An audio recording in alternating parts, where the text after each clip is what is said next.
Да, вистина, редно е да се реагира процедурално, ќе се повикам од член 91 и член 92 од деловникот. Значи, расправата е 3 дена, општа, 3,5, и имам уште 6,5 дена понатаму за амандманска расправа. Ве замолувам, и вас, председателе, најмногу координаторот на пратеничката група на СДСМ и колегите од СДСМ. Ако ви ова стратегија, ве молам променете го. Треба да дискутираме. Имаме ребаланс пред тука, каде што е ситуацијата воопшто не е сјајна.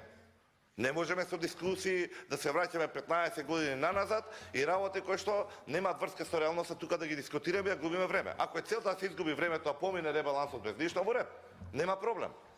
Еве, ќе се повикам на министерот. Излезе заменик министерот и ви кажува, колешке, дека ситуацијата не е за преживување. Толку е лоша ситуацијата. Вие овдека искачате и се фокусираме да се сосема 15 работи.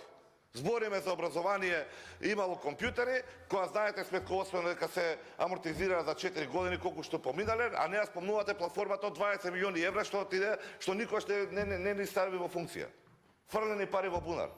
А при тоа кажуваме дека за 70 милиони евра ќе се реши све. Да се фокусираме на дискусии кои што ќе треба.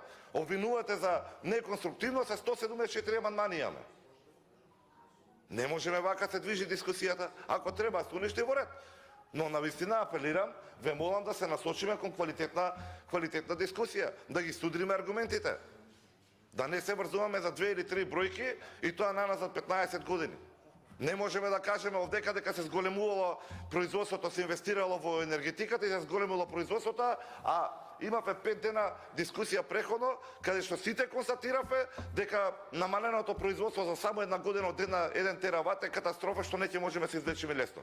Дека истото продуцира силен импакт на тековите што ги имаме во моментот, дека прави притисок на инфлаторните текови така натаму. Ве молам, мислам дека треба овие 3,5 дена да ги искористиме максимално. Јас сваќам све, дека имаме овдека и реплики и контрареплики. Секој сака да се надкаже со другите.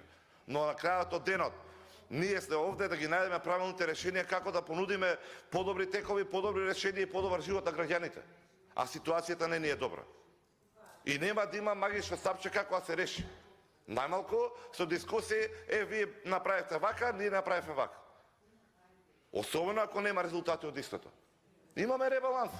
Дајте да фокусираме дискусијата натаму.